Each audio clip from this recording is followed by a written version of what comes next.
¿De qué estamos hablando? ¿Qué es realmente el expediente o el caso Vallecas?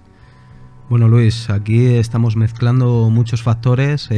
Vamos a empezar con el primero y creo que más importante de todos es el juego, el mal llamado juego de la Ouija.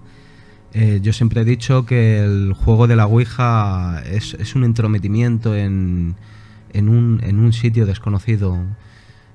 Nosotros como investigadores, cuando ponemos una radio a grabar intentando captar alguna parafonía, simplemente estamos recogiendo lo que hay en ese lugar. Pero cuando estás haciendo la Ouija te estás entrometiendo, estás abriendo una puerta. Lo malo de hacer la Ouija es que estás abriendo una puerta a un sitio desconocido y es lo realmente peligroso. Y sobre todo en manos inexpertas, pues eso lleva un proceso, lleva unos rituales, un protocolo, por así llamarlo, que hay que respetar y hay que hacerlo con sumo cuidado. No es aconsejable en absoluto para manos inexpertas. Yo en la introducción de hoy hablaba de que abrimos puertas que son desconocidas para nosotros, en donde dejamos libertad de acceso a energías que todavía no llegamos a comprender. Y lo más peligroso y lo más grave es que no sabemos cerrarlas una vez que las hemos abierto. Efectivamente, con la práctica, por ejemplo, de la Ouija, como tú comentas, viene la mayoría de los casos de posesión y de poltergeist. También suelen ser de carácter muy negativo, muy violento y muy agresivo. Y nosotros siempre hemos desaconsejado en manos inexpertas la práctica de la Ouija, porque realmente no sabemos con lo que estamos trabajando y como en el caso de que vamos a hablar esta noche, las consecuencias son fatales.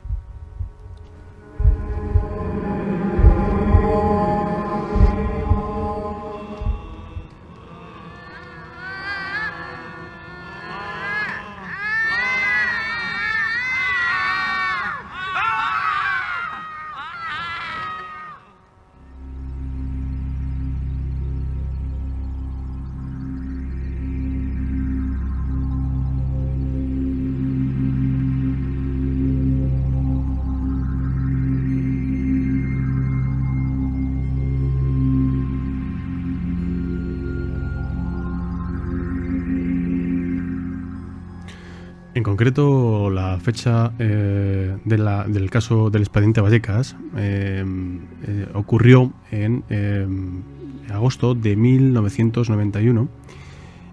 Concretamente, el 14 de agosto ocurrió el desenlace peor que se podía dar, que es el fallecimiento de la protagonista de estos sucesos. La protagonista era una niña, una chica joven de 16 años. Ella se llamaba Estefanía Gutiérrez Lázaro, y la cual había realizado previamente, como decíamos, Ouija. Como consecuencia de esta práctica de Ouija, que ellos, digo ellos porque en la familia tanto sus hermanos como su novio venían practicando ya de tiempo atrás, en una ocasión tuvieron la desgracia de que ocurrió algo inesperado en esa sesión, en una sesión de espiritismo, de Ouija, a priori inocente, a priori sin consecuencias, pero allí sucedió algo, Rafa. Pues sí, Luis Miguel. Bueno, estaba esta chica, Estefanía, en el instituto con unas amigas practicando Ouija. Lo estaban haciendo con un vaso. El máster, bueno, puede ser una moneda, un vaso, una figura de madera. Cuando de pronto apareció la profesora y lo primero que hizo fue romper la tabla. Rompió la tabla y el vaso cayó. Esto, como decíamos antes, tiene un protocolo de apertura, un protocolo de cierre. Por supuesto, esa profesora se asustó cuando vio aquello, tiró la tabla, la rompió, ocurriendo algo muy trascendental. en esta historia que vamos a contar. Y es que ese máster, el vaso, estaba lleno de una especie de humo, según contaba ella, la misma Estefanía y las compañeras. Cuando ese vaso cayó, el humo empezó a salir y se fue a la cara de Estefanía con la consiguiente inhalación de ese humo. A partir de ahí empezaron a suceder un montón de sucesos escabrosos. Aclarar que el máster, en este caso era un vaso, estalló cuando cayó del tablero, Efectivamente. motivado por esa acción de la profesora. El vaso reventó y efectivamente los testigos afirman que de ese vaso salió un humo oscuro, un humo negro, que se dirigió directamente a la cara de esta chica, de Estefanía. Incluso dan el detalle de que se pudo llegar a introducir a través de las fosas nasales, por lo que es algo increíble, ¿no? Que ya dentro de una sesión de Ouija el vaso estalle y que además surja un humo que bueno, pues que en este caso fue directamente dirigido a ella. Pues sí, esto es, aunque no lo parezca, es muy característico cuando una identidad no se muestra a gusto, cuando es en una sesión de Ouija. Sí es normal el que revienten vasos, esas tijeras que salen volando, infinidad de historias que nos cuentan de hechos violentos. Y efectivamente pasa cuando esa entidad no está a gusto o se ha sentido invadida o molestada. Pero esto viene de más atrás, como creo que nos vas a contar ahora. Sí. Hay una pequeña historia ahí. Sí, vamos a ver. Esto hemos contado los puntos más importantes del caso. Sí. También comentar que tenemos audios también que hemos rescatado de uno de los programas de Juan Antonio Cebrián, del gran maestro Juan Antonio Cebrián. Y también en ese mismo programa estaba también el gran maestro don Germán de Argumosa, también desaparecido. Creo que es importante escuchar estos testimonios, ya que corroboran los datos que nosotros estamos afirmando esta noche. Antes de pasar a escuchar el primero, vamos a contar rápidamente un poco la cronología del caso, Sí. si te parece.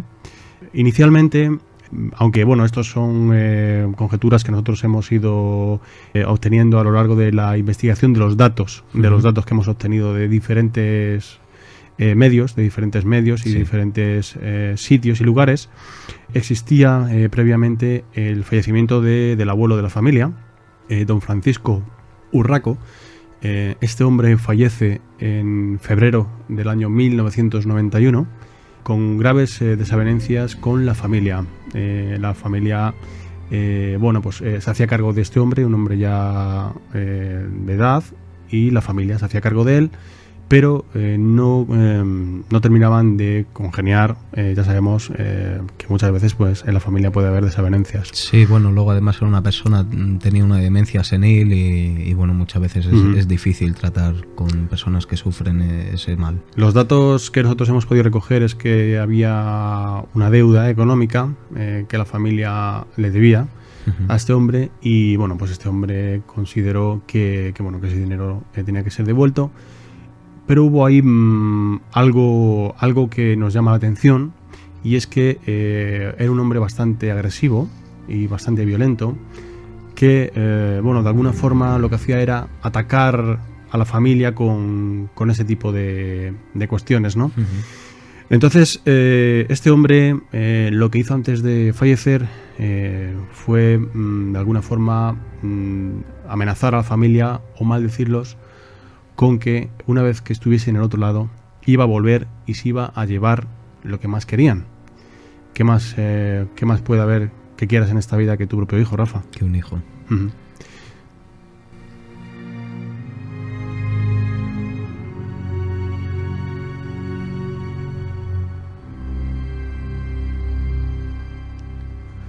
Como decimos, nosotros con los datos que hemos ido recopilando hemos ido uniendo piezas y pensamos que este pudo ser el detonante de todos los sucesos que allí acontecieron. Rafa, porque ahora lo escucharemos en el primer audio. Ocurre el fallecimiento de Francisco Urraco en 1991. Poco tiempo después se produce el suceso que acabamos de comentar de la práctica de la Ouija, y a los 6 meses después, el 14 de agosto del mismo año, de 1991, Estefanía Gutiérrez fallece. Luego veremos también lo que dicta el informe médico del fallecimiento. Podemos adelantar que el informe dice que es muerte por causa sospechosa y parada cardiorrespiratoria. Sabemos que todo el mundo fallece por parada cardiorrespiratoria, puesto que a todo el mundo se nos para el corazón cuando fallecemos. Por lo tanto, aquí vemos que el informe médico, más que aclarar, al contrario, arrojó más dudas. Exactamente, más dudas sobre lo que allí pasó. Vamos a pasar a escuchar el primer audio. Ya, como hemos comentado, extraído del mítico programa de Juan Antonio Cebrián. Creo que era Turno de Noche, si no me equivoco. No sé si era ya la Zona Cero. Puede ser que fuese la Zona Cero ya. Sí. Y lo hemos extraído de ahí los audios, pero nos ha parecido que son audios bastante interesantes, y por eso hemos querido ofrecerlo a vosotros. Vamos a pasar a escuchar el primero.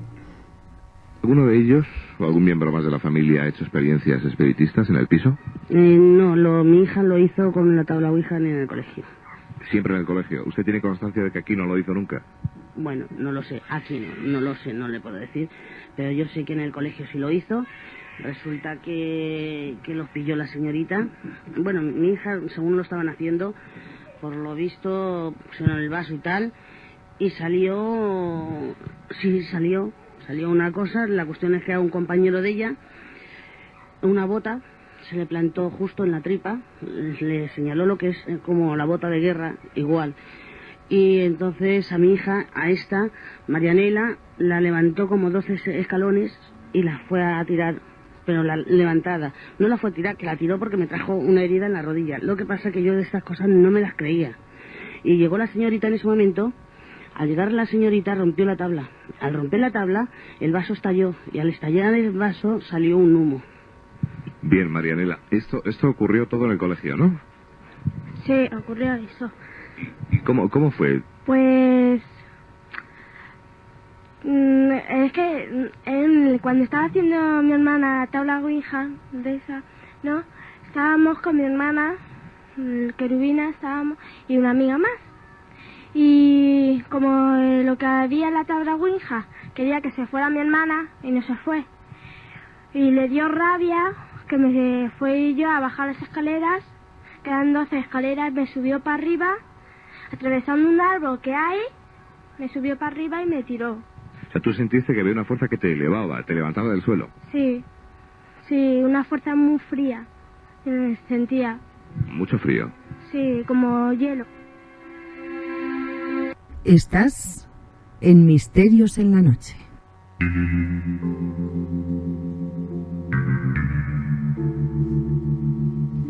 Pues ese era el primer testimonio de la madre de Estefanía. También hemos podido escuchar a una de las hermanas, que fue testigo directa de esta sesión Ouija, Rafa, y aquí comentaba lo que decíamos del vaso también, y de ese humo que se introdujo dentro de las fosas nasales de Estefanía. Sí, aquí hay un dato muy importante que habla de esta chica Marianela, y es, aparte de esa fuerza que la empujaba hacia arriba, nos habla de esa fuerza fría, de ese frío. Esto es una constante en esa fantasmogénesis, ¿no? La termogénesis, que se diría que suele venir acompañada de una fantasmogénesis. Se suele comentar que estas entidades o energías lo que hacen es absorber la energía, valga la redundancia, que hay en el entorno, ya bien sea de tipo eléctrico o de tipo de temperatura, causando este fenómeno paranormal, que sería, como tú dices, la termogénesis, notando físicamente pues un frío muy seco, un frío, como decía la niña, casi hielo. Sí. Y efectivamente se produce en la mayoría de los casos tanto de fantasmogénesis como espectrogénesis. Sí.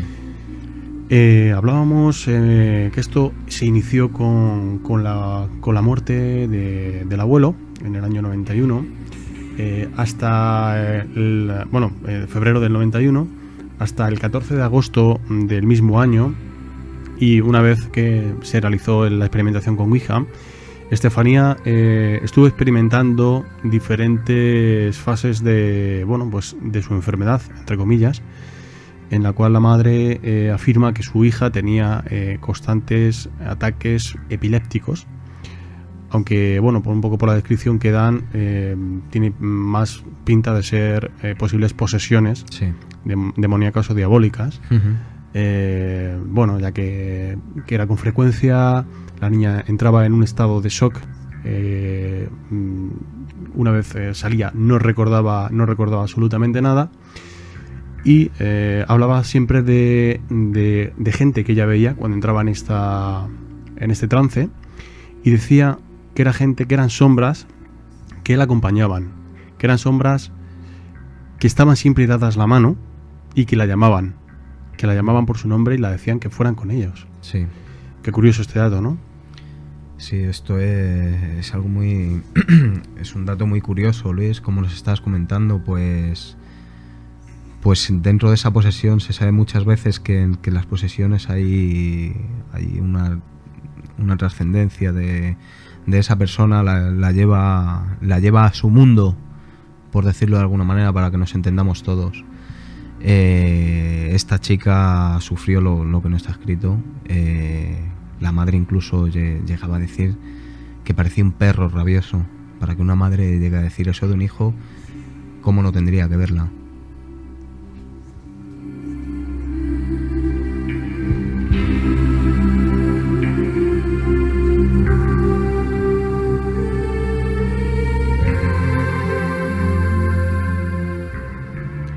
Lo curioso en concreto del fenómeno que acabamos de hablar, era que era recurrente y que se repetía una y otra vez. Sí. Ella, una vez que entraba en ese trance, afirmaba a la madre que siempre, una y otra vez, veía la misma imagen. Sí.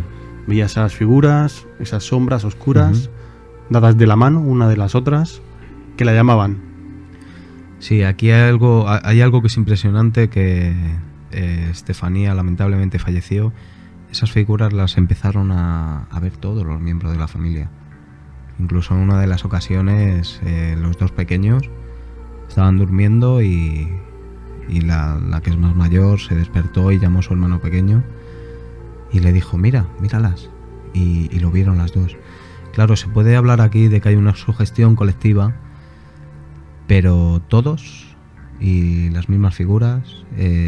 También tenemos unas psicoimágenes en televisión que vieron todos.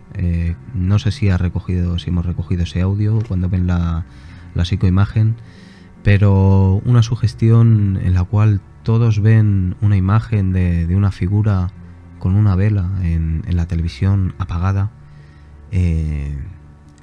plantea muchas preguntas, ¿no, Luis? Sí, además, como bien decías, en la habitación de las hermanas de Estefanía se produce esa visión de esas sombras, pero que ellos identifican como monjes. Como monjes. Puesto sí. Que ven una especie como de capucha, unas sotanas. Entonces ellos lo identifican realmente como monjes. Sí. Lo único que son sombras oscuras, la habitación en penumbras, y es lo único que pueden llegar a ver. Estas mismas sombras también las ve el resto de la familia, pues pululando por la casa, por los pasillos, por el salón. Y todo esto, sí que hay que aclararlo, que todos estos fenómenos comienzan una vez fallecida Estefanía. Sí. Hasta su fallecimiento, únicamente lo que se producen son los ataques que hemos comentado hasta ahora. Vamos, si te parece, a escuchar el segundo audio que tenemos. Creo que es muy interesante y vamos a pasar a escucharlo ya. Y ahora, al morir mi hija, ha sido cuando ya se ha manifestado mucho más. Ya nos tira cosas, nos cierra las persianas, nos mueve los candados. Por ejemplo, la perra se pone en la entrada del pasillo, venga a ladrar, y como si se quisiera lanzar a alguien, y en ese momento, pues claro, no hay nadie. Estamos nosotros aquí en el salón y no hay nadie en el pasillo. Y esto se nos enciende todos los electrodomésticos. ¿Esto se da en todas las habitaciones de la casa? No, vamos, que en el baño pequeño. Ahí es donde más fuerza se tiene allí. ¿En la habitación de su hija, donde dormía su hija, no sucede nada? Sí. Ahí es donde se ve eso de los frenes, lo visto. Pero- Ahí es donde está mi hijo durmiendo ahora y es donde lo ha visto todo jaleo de los frenes. Pero con menos fuerza que en el baño. Sí, con mucho menos fuerza que en el baño. Bueno, y hace poco también mi hijo, por lo visto, vio una sombra que la tenía justo como lo que han sacado en la fotografía aproximadamente, porque luego ya lo hemos... estaba en la pared y se metió, al mirar mi hijo mirarlo fijamente, se metió por debajo de la cama y dice que no sabe por dónde salía.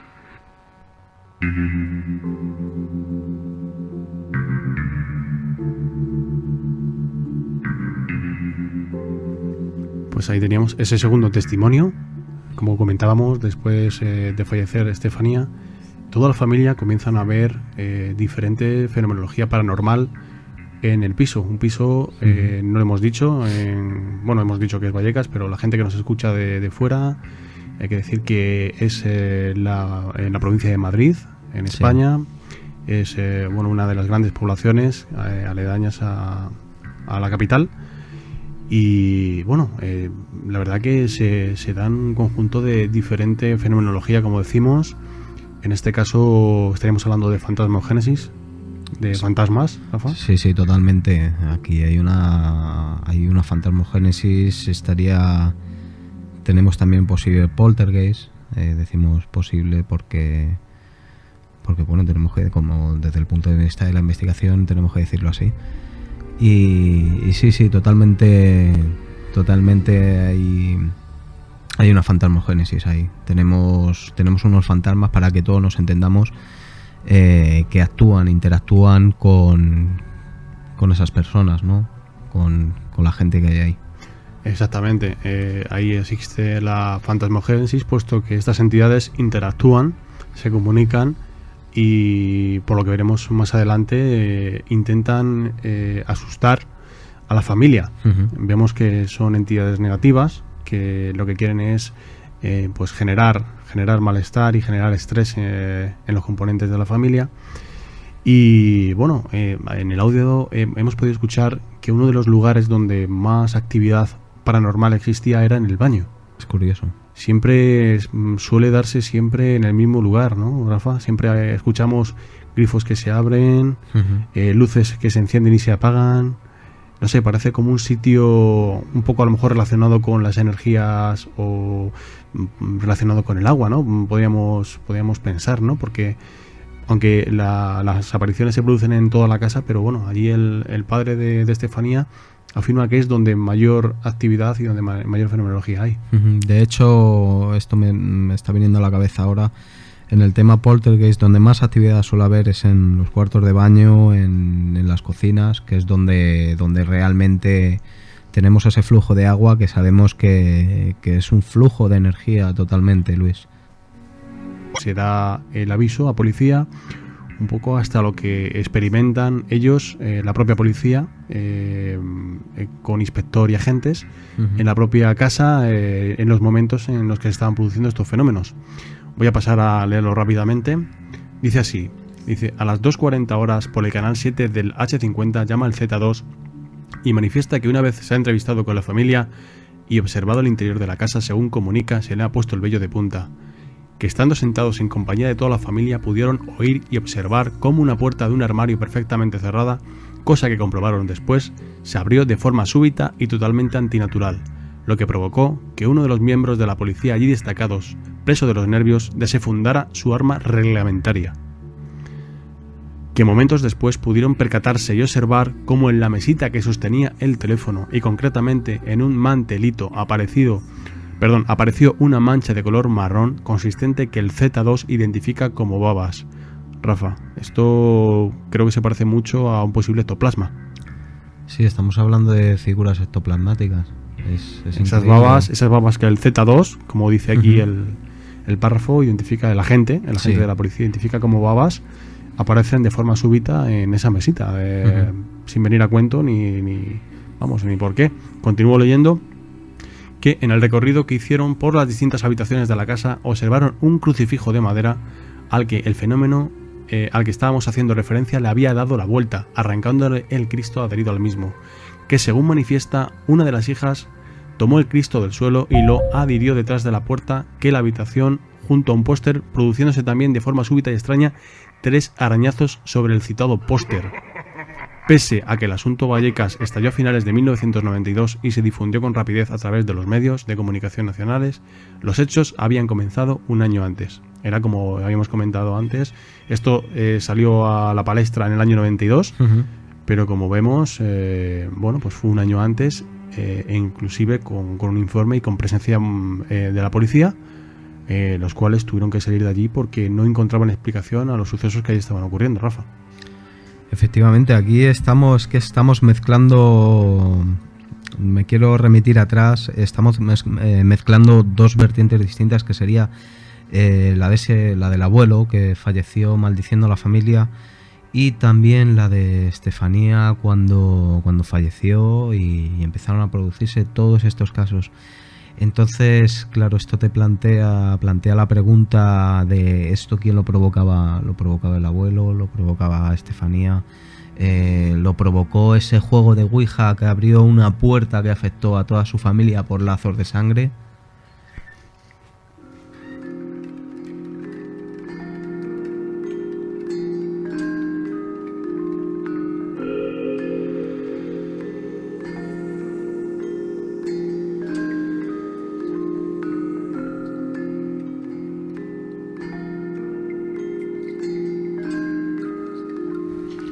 Se produce un fenómeno también muy curioso, y es el siguiente. En esta misma mesita que hablábamos de estas babas, de este plasma, existía una fotografía de Estefanía. Sí. Aquí se da un fenómeno muy curioso, y es que esta fotografía de Estefanía arde. Sí, arde, pero no arde el marco en la que estaba sujeta, en el cristal está intacto. El marco está intacto, pero la fotografía sí ha sido quemada. Ha sido quemada y tenemos que pensar que entre la fotografía y el marco hay un cristal. Ese cristal impediría la entrada de oxígeno y por lo tanto la combustión del fuego. Efectivamente. Pero eso hay fotografías que podemos comprobar que existen y que podemos corroborar que eso es cierto. Y bueno, es uno de los fenómenos más. Como hemos dicho antes, una vez fallecida Estefanía, ahí se producen fenomenología de todo tipo. También nos encontramos con sucesos poltergeist, puesto que, como leíamos en el informe policial, se produce el lanzamiento de objetos, también se abren puertas. Hay una de las ocasiones en la que la familia tiene que llegar a dormir, toda la familia en el salón, por el pánico que llegan a coger a esta entidad, a este fantasma que habita en ese momento en la casa. Y que, bueno, pues que los acosa, ellos permanecen noches y noches durmiendo en el salón y es imposible, de allí no pueden echar eso que les está acosando, Rafa. Sí, incluso hubo una de las veces que, bueno, sufrieron agresiones por parte de estos entes. Luego no sé si lo hemos comentado en algún momento del programa, esas figuras oscuras que se ven. Aquí tenemos muchísimos factores a tener en cuenta.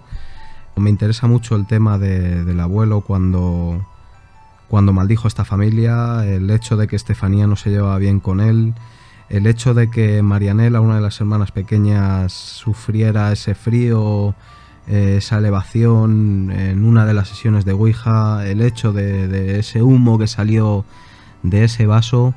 Intentando crear una cadena, intentando entrelazar todo, puedo llegar a ver, es una opinión personal, de que sí que puede haber relación a partir de la Ouija. También se plantea otra pregunta, si hay relación entre esta maldición del abuelo y Estefanía.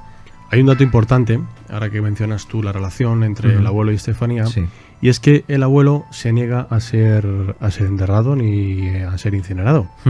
El abuelo, por expresa orden, él dice que su cuerpo lo quiere entregar y lo quiere donar a la ciencia tanto para la investigación como pensamos que podría ser incluso para la donación de órganos. Entonces el abuelo no es enterrado. El abuelo en ese momento permaneció durante tiempo en el Instituto Forense de Alcalá de Henares y coincidiendo con todos estos fenómenos que estamos relatando. Por lo tanto, es un dato también, creo, importante dentro de este suceso de acontecimientos, que bueno, fallece, pero realmente no es enterrado. Por lo tanto, yo creo que también deja ahí un poco en el aire también la duda, ¿no? Sí, yo creo que lo hemos hablado en algún programa, Luis, y es que cuando alguien no ha tenido un corazón limpio, por decirlo de alguna manera, cuando alguien se va con ese resentimiento, nuestra energía tiene una identidad. Nosotros somos energía, como venimos diciendo siempre. Tenemos esa identidad, valga la redundancia, y sí, posiblemente pudiera ser causa. Como investigador puedo decir que no hay una causalidad directa entre el fallecimiento del abuelo, esas maldiciones, pero personalmente sí puede darse el caso de que esa energía remanente pueda afectar e interactuar de esta manera tan negativa sobre estas personas. Pero parece que en este caso la entidad negativa, o llamémoslo X, sí que encontró una vía de entrada, ¿no? Parece ser. Aquí se saca una conclusión muy clara, y es el mal llamado juego de la Ouija. Me ha dado golpes en la espalda. A mis hijas las ha tocado, mis hijas ha visto la sombra, las ha tirado todas las muñecas de encima de la cama. Entonces ya le digo, y luego aparte de eso al investigador, esto fue el lunes, se le metió adentro, lo notaron perfectamente de que estaba ahí, fue a entrar, se le metió adentro, bueno, eso comprobación que lo hemos visto todos, las venas y los carrillos se le hinchaban, se le ponían, bueno, una cara como si fuese un monstruo igual. Le cogió a otro investigador, le cogió a un investigador de la solapa, le lanzó para arriba y le tiró contra la pared.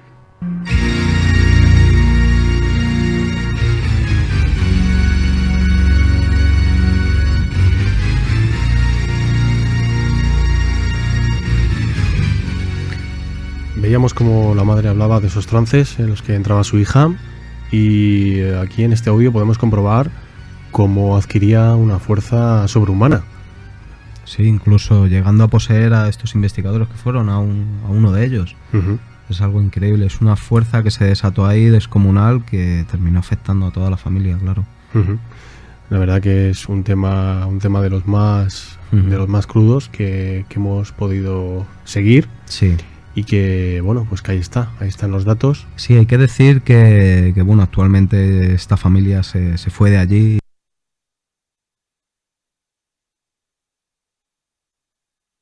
y está viviendo en otro domicilio. Todos estos fenómenos desaparecieron totalmente y bueno, la familia, la gente que está viviendo ahora mismo en este domicilio donde ocurrieron todos estos hechos, en palabras suyas, de su boca, allí no pasa nada. Bueno, pues en principio era todo lo que queríamos comentaros del expediente Vallecas. Pensamos que es un caso de los más importantes, ya no solo en España, sino a nivel mundial, de poltergeist, también con fenómenos de fantasmogénesis y espectrogénesis, porque la verdad es que se junta un poco todo. Lamentablemente, el final, ya lo hemos dicho, fue el fallecimiento de Estefanía Gutiérrez, y como comentabas tú, Rafa, los sucesos y los fenómenos dejaron de ser una vez que la familia se trasladó de casa, de hogar, fueron a vivir a otro sitio. Y la gente que actualmente vive allí, pues bueno, afirman que allí no existe ningún tipo de fenómenos que ellos piensen que pueda ser paranormal. Por lo tanto, pues bueno, ahí queda